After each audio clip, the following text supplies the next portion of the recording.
Welcome to the Practical Growth Podcast. I'm your host, E.B. Johnson, top writer on Medium.com, published author, and master practitioner of neuro-linguistic programming. You've landed on the podcast that takes you on a journey into the heart of relationships and self-discovery. This is a must listen for those who are ready to overcome their toxic relationships and their toxic patterns. You can expect real talk, practical guidance, and raw and relatable guests that you'll be talking about for weeks. Let's get into it. Hello again, my lovelies. It is me, EB, and I'm back here with you live today with my little dog Percy, who you will no doubt hear snoring at some point in the background. And we're back from the edges of Medium.com, back from TikTok, and an explosive week on TikTok to bring you some goodness, to bring you some illumination, to bring you a little bit more knowledge on what else but narcissistic parents. Yep, it's another one. It's another one of those narcissistic parent episodes. I know that you guys cannot get enough. I know that the insight is invaluable to you. So I wanted to tackle one of the big questions that I get a lot about narcissistic parents, especially in the wake of my recent TikTok videos. Did your narcissistic parent love you? That's the question we're going to answer today. Did your parent, your narcissist mother, your narcissist father, did they love you? Did they love you? We talked about they knew that they were traumatizing you, but did they love you? That's what we're going to break down today. So stay tuned. That's what we're going to get into. But first, as you know, a little bit of housekeeping. As you all know, applications are open right now for the March edition of my 8-week private coaching program. Now, that is ideal for anyone who is ready to work with me one-on-one and fast track real and lasting behavioral changes in their life and in their relationships. Okay. But that's not what this message is about today. This message today is about group coaching. Now, I know you guys have heard me talk about it. You've heard me talk about the benefits. You've heard me talk about what you get when you join my group coaching program. But what you haven't actually heard about is the group itself. This is a little shout out to the wonderful members of my growth group. We have a very small, but an incredibly focused and incredibly compassionate and incredibly knowledgeable, and incredibly kind of giving, sharing group of people who are working together right now with me in the growth group, excuse me, to really set goals and make remarkable changes in their lives. Now, by the time you hear this episode, we will be preparing for our second Recovery Lab workshop, which is the live workshop that we do. This week, we're going to be talking about relationships, specifically trauma in relationships, how childhood trauma in our previous relationships affects our ability to connect, to love, to be loved, to support, to be supported, and all of the above. And that's a part of the growth group membership. We get together, we have a really good dialogue. They get to ask me a lot of questions and I get to give them coaching, sometimes one-on-one, sometimes, for the collective right there in the moment in the group. Again, these individuals have been excellent. They are constantly in the Discord server, connecting with one another, sharing their experiences, just so compassionate. And I can't tell you how invaluable it is to have a group of people who, when they hear the craziness, the insanity of your childhood, of your background, of a toxic partner, a toxic parent, there's no doubt. There's no second guessing. These incredible individuals, you blow my mind. So if you want to become a part of this group, if you are actually ready to build a compassionate group of individuals who want more than just to have the stats of your likes or your friendship on social media, join this group. This is such a great group of people, and they are really helping me to open up, me to feel compassionate and grateful. And I know that, everyone in the group is feeling just as supported, just as loved, and just as grateful to have people who are just there to be kind. If you would like to join group coaching, then it's dead easy. All you have to do is head over to patreon.com/practicalgrowth and sign up right there. Simple as that. You can cancel at any time. But for a monthly fee, you can get instant access to our group coaching. So you get exclusive content from me, updates, but you also get access to this group of people and our Discord server, which again has just been really, really incredible. So if you want instant access to all that, workshops and more, head over to patreon.com/practicalgrowth. All right, let's get into it. The juicy goodness that you came here for. Narcissistic parents, do they love their children? Did your narcissistic mother, love you as much as she told you and everyone else? What about your narcissistic father when he was hitting you or terrorizing you? Was he really doing it because he loved you, or was it something else? As with anything, it's incredibly complicated. Just today, I watched a video from some self-proclaimed guru on TikTok who was trying to explain the relationship between a narcissistic mother and her daughter, and he just had boiled it down in the worst way possible, simplified it in the worst way possible. He said, yes, narcissistic mothers hate their daughters. They compete with them because they hate them. And it just is not that simple. For us to understand love from the perspective of a narcissist, then we have to first understand what a narcissist is, right? Because that's been twisted up so much. And we're not going to spend a lot of time here, but, we do just have to touch on what a narcissistic parent really, really is so that you can understand what love really is, and then what their definition of love really is, and then what's really going on beneath the surface, okay? A narcissistic parent is not just like some grandiose, selfish parent who it makes it all about them, okay? That's certainly a part of it, but that's not how you would define it.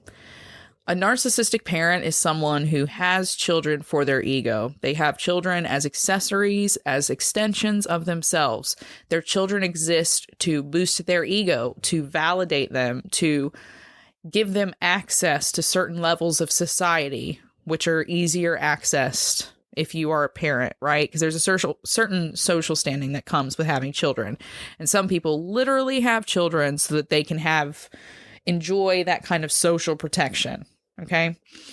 That's what a narcissistic parent is. They don't care or even really consider the fact that their child is this whole human being who has to grow up to have a full human experience, just as painful as theirs might have been. Okay. That doesn't figure into them. A truly narcissistic parent has children as a tool. Okay. Narcissists are inherently insecure.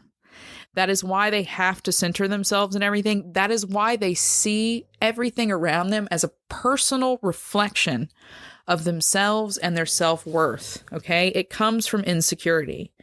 A super, super, super secure person, is not constantly scanning the environment, asking themselves, well, what is that going to make people think about me? What does that make me look like? Who am I if X, Y, and Z? They don't see every single thing in their environment or every single thing that's said to them as a personal reflection on them, okay? They just don't take everything personally. The narcissist does, because they're insecure and they're terrified that someone will see that insecurity. So for some, they cloak that insecurity by, yes, becoming the grandiose, arrogant dickheads that we know, okay? But some of them also cloak that insecurity by becoming these perpetual victims. Woe is me, look at me, feel pity for me so that you change your behaviors and the way you think for me. It becomes really manipulative, okay? They become able to turn the head as a manipulative neck, so to speak. When these people become parents, the children are just another one of those masks. It is just another guise that they put on. That child is only going to get safety, affection, inclusion, validation if the child performs to that parent's wishes.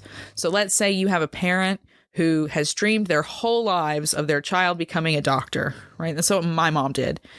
Now, let's say that child comes out and from day one is a rebel. They have absolutely no interest in science. They want to go and build things. They like to do stuff with their hands. They flunk out of all their classes. They start wearing black clothes. They have extreme friends. Maybe they don't want to be in school anymore at all. What a nightmare to a narcissistic parent. That narcissistic parent is immediately going to be at odds with that child. They're going to clash with that child every single time that they can. If that child continues to perform in a way that breaks with their expectations, and that child's going to feel coldness. They're going to feel distance. They're going to feel a lack of empathy. They're going to feel just a lack of belonging with that parent and in that family.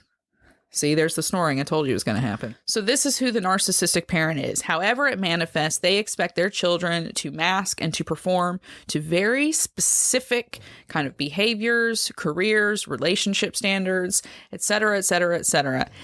And they become at odds with the child who isn't. That's the narcissistic parent. They need their child to be a what? A supply. And that child supplies them by performing as whatever that parent wants the child to be. The cute little loving doll, the super successful doctor, whatever it is, that child has to perform that role in order to get love from the narcissist, quote unquote, love from the narcissistic parent. So let's then compare that to what actual, real, healthy parental love is, okay?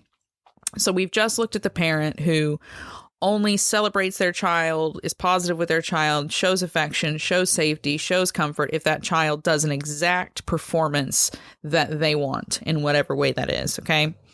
Now let's look at like healthy parental love, what real parental love looks like. It is supportive. It is kind. It is compassionate.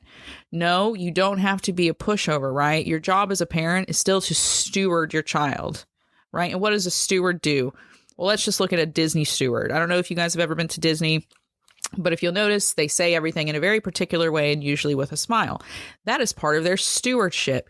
It is easier to steward someone when you direct them kindly, when you make them feel like it is their idea, when you give them space to make the right decisions comfortably in their own time. A steward does not shove someone, does not coerce someone with force or with terror or with misinformation. It is always delicately, civilly, with a smile, and gently, so that those people will be calm, cool, and collected when they go in whatever direction it is that they need to go into, whether that's to get onto the train into the future or to disembark to go home, okay? True parental love is stewardship. It is not ownership. But the narcissistic parent, because they see their children as an extension of them, because they need their children to help hide their insecurities with the world, they feel and project ownership over their child. I had this child. It is mine. It will do what I want it to do. That's not how humans work. That's not how humans work. You could have 6 children, and every single one of those children would have a different personality, different emotional needs, different cognitive needs. They would develop differently in different times, in different ways, in different patterns, to different ends. Okay? All children are different. Genes are crazy, and then environment is even crazier. There is no ownership of your children. They don't belong to you. You are a steward of them. Your job is to kindly, gently, compassionately point them in the direction that they need to go into for their best happiness and their best success, whatever that looks like as defined by them, not you. That is what true parental love looks like. And this is where we start to see the real extent of a narcissistic parent and the quote unquote love that they are capable of. You see, the root of any narcissistic relationship with you, assumingly the healthier person against this abusive end of the spectrum narcissist.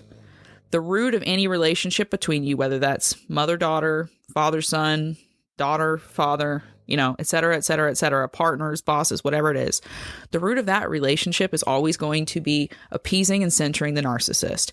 It has to be. They will not forever hold on to relationships in which they are not centered. They are not made to feel important. They are not made to feel special, and they are not given attention anytime they demand it. It just won't happen. Not in the home, okay? Not in the home relationship. So if the root of the relationship with a narcissistic person is supplying them, okay, supplying their egos with the validation that it needs in order to fight off its insecurities, in order to define a sense of self, because that's also the thing with narcissists. They don't have a stable sense of self because they outwardly direct their sense of self. It's not internally directed. if this kind of person demands performance from people, then there's not truth there, right? There's not integrity, because a performance inherently is a performance. It's not reality. So if narcissists, who themselves are usually living in delusion, which is not reality, build relationships around people who are also being dishonest and disingenuous by always centering this narcissist and pretending like they are the center of the universe, how then can that relationship be love? Okay? How then can that relationship be love? And we'll just use my mother again as an example here, okay? We're going to use my mother as an example, and then I'm going to answer the question, do narcissistic parents love you? I think you're catching on already, but here we go. My mother claimed that she loved her children. Oh my God. She told me so many times how much she loved her children. Now, she very rarely said, EB, I love you. I love you so much. She got more into that towards the end when she was looking for validation, but for the majority of my life, that was not something she said to me. She would just say things like, I love my children so much. I would die for you. I love my children so much. It was never specifically, I love you for you. You're amazing. So despite my mother saying this all the time, I look back and I struggle to find examples which back that claim up. Because when I was living hundreds of miles away, going to college by myself in a town where I knew no one, and I got hospitalized for a week with kidney failure, for a week, my mother could not be bothered to come to the hospital. It also just so happens that she was super angry at me for going to that university and for the people that I moved in with when I went to university, okay, when I had first left initially. So I got left in the hospital alone until she finally told my dad. And my dad he lived just a couple hours away. He drove up and he came to see me in the hospital, but my mother didn't even bother. Before that, the people I had initially moved to college with, things went very south. There was someone I went to high school with. Things went really south and we decided to move out. We weren't going to be around each other. And their parents came in one day, cornered me in the closet, threatened to kill me. So they were going to call in a biker gang. They were going to have me killed. They hated me. They'd always hated me and a bunch of other terrible stuff. I was terrified. I was totally terrified. I was like 19 years old. Maybe, I don't think I was 20. I think it was like 18, 19. And I remember calling my mom and sobbing and sobbing and sobbing and her telling me, I'm at work. I'll call your brother, because I had a brother who used to be a police officer. He was no longer a police officer, and she was like, he'll give you advice. So he ended up calling me and talking to me for like 20 or 30 minutes, but no one bothered to come up and like help me move out of the house, or, no one flew up to protect me during this really turbulent time. Like my friends' parents had come up to, get in the middle and defend that person. So there's another example, and you can look back even further. Look at the house that I grew up in. Okay. My mother was a very intelligent woman who had a lot of skills. She spent years as a veterinary technician. Okay. No small thing. She was very intelligent. She was, really self-educated. And she had done some achievements with that in the 70s, in a time when it was easier to do that without like a hard and fast college degree, because she didn't get a college degree. She dropped out and had children. So my mother was a skilled woman, a woman with access, a woman who was being funded by my father. And she left me to live in a hoarding house. She had the money to make that house better. She had the knowledge that she was mentally ill. She had medication that had been given to her to manage that mental illness. She had excellent insurance, which would have given her full coverage to the in or outpatient mental health care that she needed. And she refused to do it. And she knew that I was getting sick because of the house. She had a doctor who had set up some red flags and said, I think something in the house is making her sick. We might have to come in and check things out. So she knew I was getting sick because of the house, and she still insisted on me living in it, which I did. I lived in it for like, at least 6 to 8 years when in that condition, in that really bad hoarding condition with like the sewage in the carpets and the roof falling in and all this other kind of stuff. So those were all things that my mother did because she was a narcissist. Okay. But the deeper reason is because she lacked empathy. In those moments, she had decided that I had done something in childhood. I firmly believe that she blamed me for my father leaving. And so she punished me by forcing me to live in a dirty house that made me sick, and by also being crazy emotionally abusive after he left. She did not come to see me in the hospital because she was angry at me for going to a university where she didn't want me to go. So she was like, you're on your own. That's it. Be alone. So she decided I didn't deserve empathy and compassion for that. And so she just never gave it to me. The same thing when I was really scared of being threatened.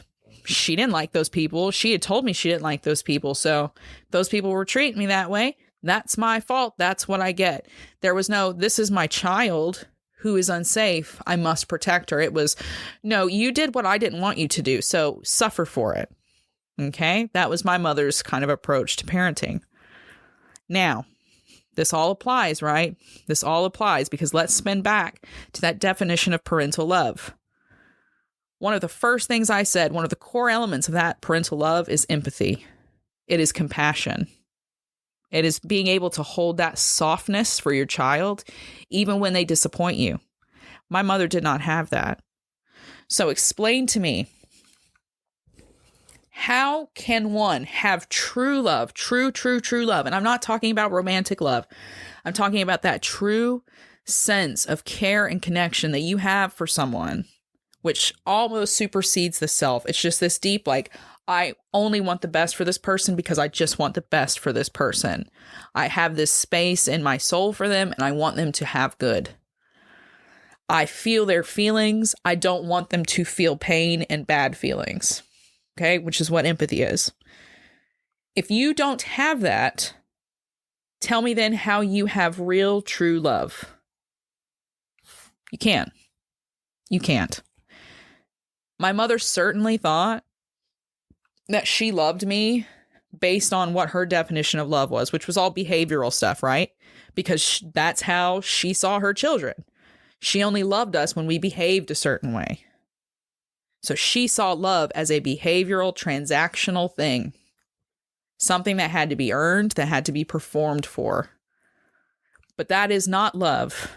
In reality, when you are healthy, you see that that's not love. So does a narcissistic parent truly love their child?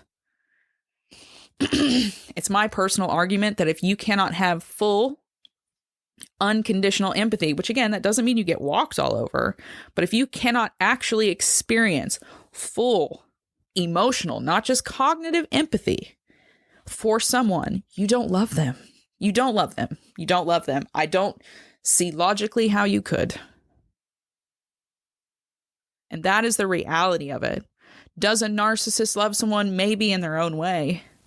But it is always behavioral. It is always transactional. There is always a superficial, self-centered, for them, standard to it. Yes, we all have conditional love for people, right? Like my conditions are, you can't hit me. You can't abuse me. You can't treat me like a second-class citizen. You can't look down at me. You can't disrespect me. All of those things, right? Those are my conditions on loving someone. If you do those things to me, I'm not going to love you. But for the narcissistic parent, it's so much shallower than that. It has become the person I expect you to become, or this relationship will never be as warm and loving as you want it to be. I will not give you the full empathy that you need. I will not be fully present there when you're struggling if I don't agree with your struggle. And that's not love. How could it be? It's not a nice revelation to have, but let me tell you, when I had the revelation that my mother did not ever truly fully love me, it was freeing. It was freeing. You know how much easier it is to talk about someone when you realize that they didn't really, honestly, truly give a shit about you? It makes going no contact easier if that's what you need to do. For me, it allowed me to get over her death. It allowed me to get over being left motherless from the age of 27. Which is, yeah, it's not like, losing your mom when you're a kid, but at 27, as a woman in this world, you still want your mom, right? But seeing that, understanding that, accepting that love as I expected it, love as I actually know it, love as I actually want it to be in my life, never existed with her, allowed me to wipe her off the board and be like, right, okay, next. I'm not going to keep pouring myself out in grief for someone who never did what they were supposed to do for me. Not one time. And that's freeing. It sounds angry, and I am. I'm certainly going to be angry about it because, like, don't take on a child, because I was adopted. Don't take on a child that you don't really love, right? That kind of sucks. It makes me angry. But again, that anger is the fuel that will free you from your past. You have to get angry enough to go, F this. I'm going to have everything I want in this life. I'm going to have a life that is so good, so peaceful, so serene, that it completely cuts ties with what that past was. I'm not going to live there anymore. I'm going to rebuild myself on my terms, in my way. If that's not powerful, I don't know what is. All right, that is it. That's going to be it. That is it. Heavy stuff, but good stuff. But that's it for today's episode. I hope there was something in there. I know it's thick, but I hope you found some truth in there, some light, some illumination that has opened up some windows for you and let the light in. Yeah, light hurts when it hits your eyes and you've been in the dark for a while, but give yourself some time to adjust and you'll see an entirely new horizon of possibility in terms of your recovery, in terms of your future, in terms of what you're willing to hold your relationships to. So, if you loved the episode, please consider heading over to Apple Podcasts and leaving a 5-star review for me. Helps me out so much, and it helps people find this podcast. That's the really important thing. This is a free thing that I do. It really helps people. You guys really seem to like it, and it's accessible to everybody. So please help other people that are trying to actually find quality narcissistic abuse advice. Help them find this podcast. Leave a quick 5-star review on Apple Podcasts. Let them know why you love the show. And if you take a screenshot of that and email it to me, I'll give you a free ebook. So it gets even better. So head on over, leave that 5-star review. For everyone else, you already know it's coming. Keep your heads up, keep your eyes on the star, and keep moving forward. Until next time, bye-bye.